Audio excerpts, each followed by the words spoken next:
రాష్ట్రంలో రేపు డిసెంబర్ నెల పెన్షన్ల పంపిణీకి సంబంధించి కొంత ముఖ్యమైన సమాచారాన్ని అయితే తీసుకొచ్చాను. అయితే ముఖ్యంగా ఈ డిసెంబర్ నెల పెన్షన్స్ అనేటివి ఎవరెవరికి ఇవ్వబోతున్నారు? ఎవరెవరికి ఏ రకమైనటువంటి పెన్షన్ ఇవ్వబోతున్నారు?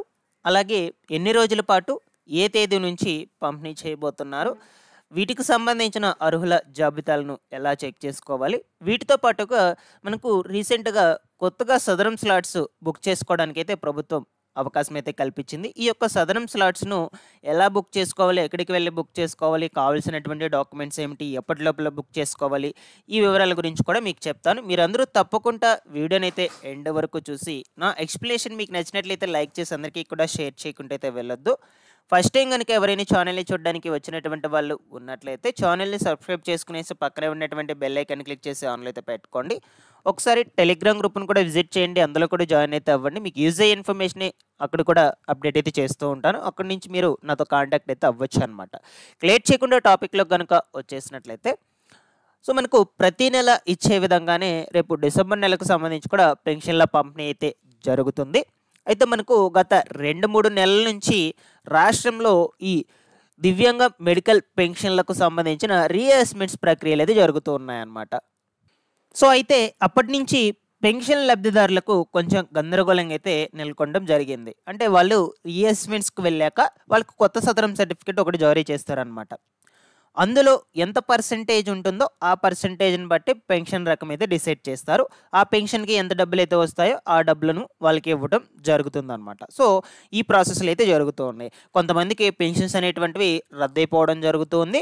కొంతమందికి పెన్షన్స్ మార్పు జరగడం జరుగుతుంది. అంటే ఈ యొక్క దివ్యాంగ పెన్షన్స్ ఇంతకుముందు తీసుకుంటున్నారు.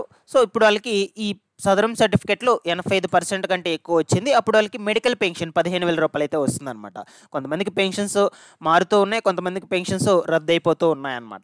ఈ విధంగా అయితే జరుగుతూ ఉన్నాయి. ఈ నేపథ్యంలో పెన్షన్ లబ్ధిదారులకు కొంచెం గందరగోళంగా అయితే నెలకొనింది. అయితే నేను మీకు ఈ వీడియోలో ముఖ్యంగా రేపు డిసెంబర్ నెల పెన్షన్స్ అనేటువంటివి ఎవరెవరికి ఇస్తారు, ఎవరెవరికి ఇవ్వరు, ఎవరెవరికి ఏ రకమైనటువంటి పెన్షన్స్ ఇస్తారో ఆ వివరాల గురించి అయితే చెప్తాను. అండ్ అలాగే ఏ తేదీన పెన్షన్ల పంపిణీ అయితే జరుగుతుంది ఆ వివరాల గురించి కూడా చెప్తాను. మీరందరూ తప్పకుండా వీడియోని అయితే ఎండ్ వరకు చూసేయండి. ఓకేనా? మనకు ఈ యొక్క రీఅసెస్మెంట్స్ జరుగుతున్నటువంటి నేపథ్యంలో ఓకేనా, మీకు ఫస్ట్ అసెస్మెంట్‌కి వెళ్ళమని నోటీస్ అయితే జారీ చేస్తారనమాట. ఓకేనా? మీరు రీఅసెస్మెంట్‌కు అటెండ్ అయ్యాక ఒక 15 నుంచి 25 రోజుల లోపల మీకు సదరం సర్టిఫికేట్ అనేది కొత్తది జారీ చేయడం అయితే జరుగుతుంది. ఓకేనా? ఆ సదరం సర్టిఫికేట్‌లో మీకు 40% నుంచి 85% లోపల ఉన్నట్లయితే దానికి మీకు ఈ యొక్క దివ్యాంగ పెన్షన్‌లు 6,000 రూపాయలైతే వస్తాయన్నమాట. బాగా గుర్తుపెట్టుకోండి. లేదు మీకు 85% కంటే ఎక్కువ ఉంది అనుకుంటే మీకు అప్పుడొచ్చేసి 15,000 రూపాయల మెడికల్ పెన్షన్ అయితే వస్తుందన్నమాట. ఓకేనా? అసలు అట్‌లీస్ట్ మీకు 40% కూడా లేదు, 60 ఏళ్ళు అయితే 60 ఏళ్ళు గనుక ఉన్నట్లయితే మీకు వృద్ధాప్య పెన్షన్ అయితే ఇస్తారు.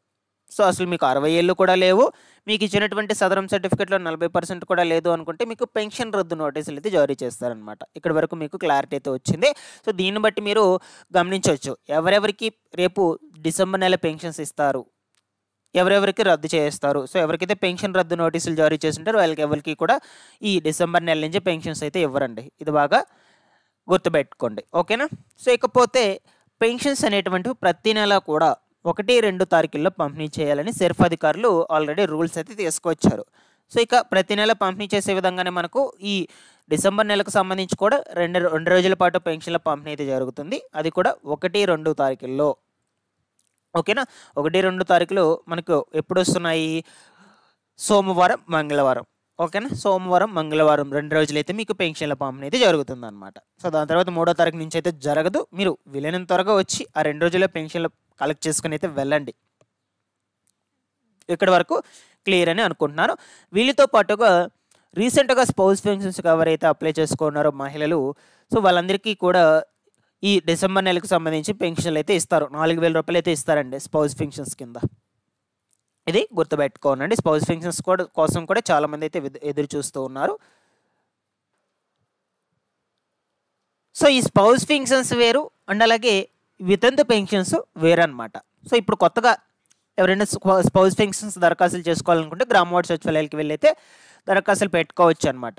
ప్రభుత్వం మనకు వాళ్ళ యొక్క భర్త పెన్షన్ తీసుకుంటూ అనుకోని కారణాల వల్ల మరణించి ఉన్నట్లయితే వాళ్ళ భర్త పెన్షన్ను భార్యకు వచ్చేందుకు అవకాశం అయితే కల్పించింది. సో ఇప్పుడు ప్రస్తుతానికి దీనికి దరఖాస్తులు చేసుకునేందుకు ప్రభుత్వం అవకాశం అయితే కల్పించింది.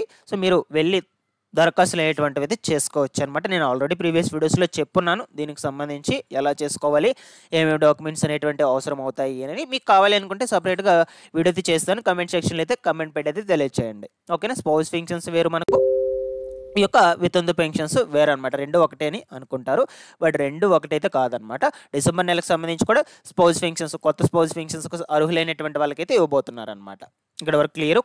అలాగే మనకు ఈ యొక్క దివ్యంగ వికలాంగ సంబంధించి విద్యార్థులు ఎవరైతే ఉన్నారో, బయట హాస్టల్స్లో చదువుకుంటే ఎవరైతే ఉంటారో వాళ్ళకి మాత్రం డైరెక్ట్గా వాళ్ళ బ్యాంక్ ఖాతాలకైతే నగదైతే జమ చేస్తారనమాట పెన్షన్ డబ్బులు. ఎందుకంటే వాళ్ళు ప్రతి నెల కూడా ఇంటి దగ్గరకు వచ్చి తీసుకొని వెళ్ళలేనటువంటి సిచ్యువేషన్స్లో ఉంటారు కాబట్టి డైరెక్ట్గా వాళ్ళకి బ్యాంక్ ట్రాన్స్ఫర్స్ అయితే చేస్తారనమాట అమౌంట్స్ అనేటువంటివి. ఓకేనా. సో ఇక ఇది ఇక్కడ వరకు క్లియర్ అని అనుకుంటున్నాను. ఇందులో ఏమైనా డౌట్స్ ఉన్నట్లయితే మీరు కమెంట్ సెక్షన్లో అడగండి. డిసెంబర్ నెల పెన్షన్లకు సంబంధించి ముందు రోజులు ఎటువంటి అప్డేట్స్ వచ్చినా కూడా మన ఛానల్ నుంచి అయితే ఎప్పటికప్పుడు అప్డేట్ అయితే చేస్తూ ఉంటాను. ఇక రెండవది వచ్చేసి సదరం స్లాట్స్ బుకింగ్ అండి. సో మనకు ఈ నెల 14వ తారీఖు నుంచి ప్రభుత్వము కొత్తగా సదరం స్లాట్ బుక్ చేసుకోవడానికి అవకాశం అయితే కల్పించింది.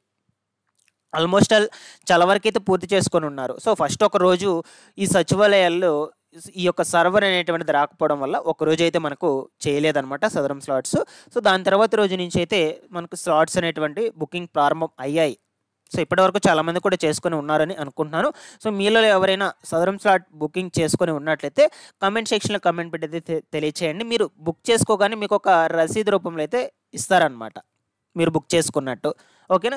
దాని తర్వాత మీకు ఏ హాస్పిటల్ అయితే అలర్ట్ చేస్తారో ఆ రసీదులో మీకు హాస్పిటల్ అయితే అలర్ట్ చేసి ఉంటారో పలానా డేట్న పలానా హాస్పిటల్కి వెళ్ళి మీరు చెకప్స్ చేసుకోవాలి అని. సో అప్పుడు మీరు ఆ హాస్పిటల్కి వెళ్ళి ఆ డేట్న హాస్పిటల్కి వెళ్ళి చెకప్స్ అయితే చేసుకోవాలన్నమాట. సో మీరు ఈ యొక్క చెకప్స్కి వెళ్ళేటప్పుడు, వెరిఫికేషన్కి వెళ్ళేటప్పుడు ఏమేమి తీసుకొని వెళ్ళాలి అంటే ఇక్కడ మీరు కనుక అబ్జర్వ్ చేసినట్లయితే ఆధార్ కార్డు, పర్సన్ ఎవరైతే ఉన్నారో వాళ్ళ యొక్క ఆధార్ కార్డు, దాని తర్వాత రేషన్ కార్డు, దాని తర్వాత వచ్చేసి బ్యాంక్ పాస్బుక్, మీ యొక్క వైకల్యానికి సంబంధించినటువంటి మెడికల్ సర్టిఫికేట్స్ ఏవైతే ఉన్నాయో, అంటే మీరు ప్రీవియస్గా హాస్పిటల్స్లో చూపించుకొని ఉంటారు కదా, సో వాటికి సంబంధించి మెడికల్ సర్టిఫికేట్స్ ఏవైతే ఉంటాయో వాటిని ఖచ్చితంగా అయితే మీరు తీసుకువెళ్ళాలన్నమాట. ఆధార్కి లింక్ అయినటువంటి మొబైల్ నెంబర్ని కూడా తీసుకువెళ్ళాలి.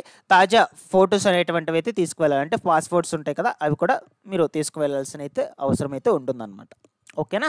సో అక్కడికి వెళ్ళాక మీకు వాళ్ళు ఆ యొక్క మెడికల్ సర్టిఫికేట్స్ అన్నిటినీ కూడా ఒకసారి వెరిఫికేషన్ చేసి ఓకే అంటే వాటితో అయితే ఆపేస్తారు. లేదు మీకు టెస్టులు చేయాల్సిన అవసరం కూడా ఉన్నది అనుకుంటే మీకు టెస్టులు అనేటువంటి అక్కడికక్కడికి చేస్తారనమాట ఆ రోజు. దాని తర్వాత మీకు ఒక 15 నుంచి 20 రోజుల లోపల సదరం సర్టిఫికేట్ వస్తుంది. ఆ సదరం సర్టిఫికేట్లో ఎంత పర్సెంటేజ్ ఉంటుందో ఆ పర్సెంటేజ్ని బట్టి మీకు పెన్షన్, ఏ పెన్షన్ ఇవ్వాలి, ఏ రకమైనటువంటి పెన్షన్ ఇవ్వాలని డిసైడ్ చేస్తారు. ఆ తర్వాత ఆ పెన్షన్కి రావాల్సినటువంటి డబ్బులను మీకు ప్రతి నెల కూడా ఇవ్వడం జరుగుతుంది. ఇదండి ప్రాసెస్ మీకు. ఓకేనా. సో ఇంకా ఎవరైనా చేసుకోకుండా ఉన్నట్లయితే గ్రామ వార్డు సచివాలయాలకు వెళ్ళి అయితే చేసుకోవచ్చు. మీ సేవల్లో చేసుకోవడానికి అవకాశం అయితే లేదండి. ఇది వచ్చేసి మనకు కేవలం క్రెడెన్షియల్స్ వచ్చేసి గ్రామ వార్డు సచివాలయం అధికారులకు మాత్రమే కల్పించున్నారు. బట్ అలాగే మీకు వాట్సాప్ ఈ గవర్నెన్స్ ఏదైతే ఉందో ఈ గవర్నెన్స్ ద్వారా కూడా బుక్ చేసుకోవచ్చు అని అయితే అంటూ ఉన్నారు. బట్ నేను ఒకసారి చూస్తాను అది పాసిబుల్ అవుతుందా లేదా అని. అలాగే 40 రూపీస్ వేసే ఫీజు ఇంతకుముందు చెల్లించేటువంటి వాళ్ళు అనమాట ఈ బుకింగ్ కొరకు. ప్రస్తుతానికి ప్రభుత్వము ఆ 40 రూపీస్, 40 రూపాయలు ఫీజు కూడా తొలగించడం అయితే జరిగింది. మీరు ₹1 కూడా ఇవ్వాల్సిన అవసరం అయితే లేదు. ఓకేనా. ఇక్కడ వరకు క్లియర్ అని అనుకుంటున్నాను. మీరు గ్రామ వార్డు సచివాలయాలకు వెళ్ళైతే చేసుకోవచ్చు. ఇందులో ఏమైనా డౌట్స్ ఉన్నా కూడా కమెంట్ సెక్షన్లో అయితే కమెంట్ పెట్టి అయితే అడగండి, రెస్పాండ్ అయితే అవుతాను. బట్ పర్టికులర్గా లాస్ట్ డేట్ అనేటువంటిది ఇచ్చారు. ఎందుకంటే దాని తర్వాత మనకు ఈ సర్వర్స్ అనేటువంటి బిజీగా ఉండడం, ఓపెన్ కాకపోవడం వల్ల మనకు లాస్ట్ డేట్ లోపల చేయలేకపోయి ఉండొచ్చు. ఖచ్చితంగా లాస్ట్ డేట్ని అయితే ఎక్స్టెండ్ చేస్తారు. మీరు ఈ లోపలే చేపించి పెట్టుకోండి త్వరగా స్లాట్స్ అనేటువంటి. ఆల్రెడీ స్లాట్స్ కూడా వస్తూ ఉన్నాయి. ఇంకా ఎవరైనా చేసుకోకుండా ఉన్నట్లయితే ఒకసారి సచివాలయంకి విజిట్ చేసి చేసుకోండి. Thanks for watching this one.